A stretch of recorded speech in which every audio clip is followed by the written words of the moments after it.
அண்ணா பல்கலைக்கழக மாணவி பாலியல் வன்கொடுமை வழக்கு தொடர்பாக ஹைகோர்ட் தாமாக முன்வந்து விசாரிக்க வேண்டும் என்று நீதிபதிகளுக்கு வழக்கறிஞர் வரலட்சுமி கடிதம் எழுதியிருந்தார்.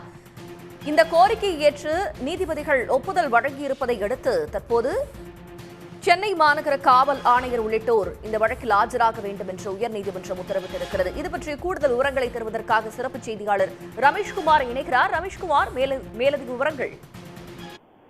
அண்ணா பல்கலைக்கழக மாணவி பாலியல் வன்முறை சம்பவம் தொடர்பாக சென்னை உயர்நீதிமன்றத்தில் நீதிபதிகள் எஸ்.எம். சுப்பிரமணியம், நீதிபதி லட்சுமி நாராயணன் ஆகியோருடைய அந்த அமர்வு முன்பு இன்று ஆஜரான வழக்கறிஞர் ஜெயபிரகாஷ் என்பவர் வரலட்சுமி என்ற வழக்கறிஞர் சார்பில் இந்த சம்பவத்தை சிபிஐக்கு மாற்ற வேண்டும் என்றும், மாநில காவல்துறை குறிப்பாக சென்னை காவல்துறையின் விசாரணையில் குளறுபடிகள் உள்ளதாகவும், எனவே இந்த வழக்கு விசாரணை சிபிஐக்கு மாற்ற வேண்டும் என்று கடிதம் கொடுத்துள்ளதாகவும், அது மட்டுமல்லாமல் இந்த வழக்கை தன்னிச்சையாக சோமோட்டோவாக உயர்நீதிமன்றம் விசாரிக்க உத்தரவிட வேண்டும் என்று கடிதம் அளித்துள்ளதாக அவர் முறையிட்டார்.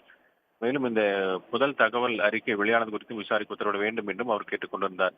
இதையடுத்து இந்த கடிதத்தையே தாங்கள் ஒரு சோமோட்டோ வழக்காக எடுத்துக்கொள்வதாக நீதிபதிகள் அறிவித்திருக்கிறார்கள்.